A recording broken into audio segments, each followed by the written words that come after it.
Grain markets had a strong end to last week's trade, which carried over into strength to start the shortened holiday week. At the close, March corn futures 5.75 cents higher to settle at $4.90. The May contract closed at the highs, $4.99 just one tick away from that psychologically significant $5 level.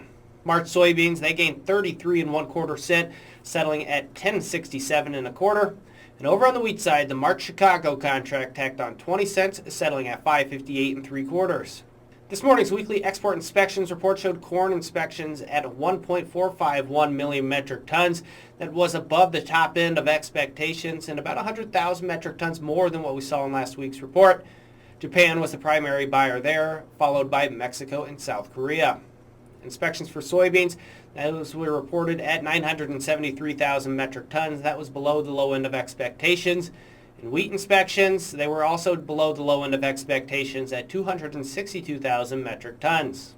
Analysts point to drought conditions and a slow Brazilian harvest as one reason we may have seen some tailwinds in the grain markets today. The weekend rainfalls in Argentina were largely underwhelming and less than expected, while over in Brazil, we see the slowest harvest pace in about 4 years due to excessive rains. Now, weather in both of these countries will be watched closely by traders and analysts going forward.